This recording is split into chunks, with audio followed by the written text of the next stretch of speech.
पोशाख the क्लथिंग hub मुंढा Selu आपल्या मनपसंत खरेदीसाठी पोशाख मुंढा सेलू सेलू शहरासह सेलू उपविभागाअंतर्गत असलेल्या एका हायवासह अवैध वाळूची वाहतूक करणाऱ्या एका ट्रॅक्टरवर कारवाई करण्यात आली आहे।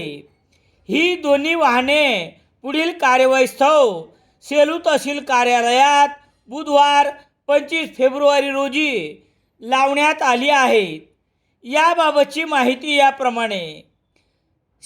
सेलू शहरातील वालूर नाका परिसरात अवैध वाळूचे वाहतूक करणारे दिगंबर प्रभाकर काष्टे राहणार राजवाडी यांच्या मालकीचे ट्रॅक्टर क्रमांक MH22X0646 उपविभागीय अधिकारी शैलेश लाहोटी यांनी बुधवार 25 फेब्रुवारी रोजी सकाळी 8 वाजता ताब्यात घेतले।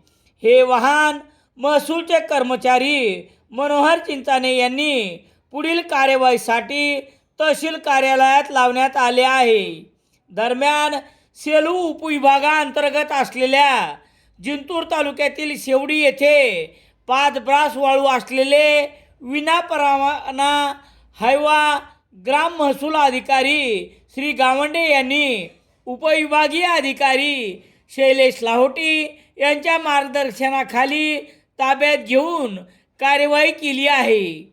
दरम्यान उपविभागीय अधिकारी शैलेश लाहोटी यांनी अवैध वाळूचे ट्रॅक्टर रस्त्यावर उतरून स्वतःच पकडल्याने एकच खळबळ उडाली। पोलीस आणि महसूलच्या वतीने राजकीय अभय असलेल्यांनी दुधना आणि कसुरा नदीच्या पात्रातून चालणाऱ्या 100वर अवैध वाळूच्या ट्रॅक्टर चालक आणि मालकांना असल्या कार्यवाहीचे काहीच वाटत नसल्याने सर्रासपणे चालणाऱ्या या अवैध वाळू वाहतुकीमुळे वाटते, अशी एकंदरीत स्थिती आहे।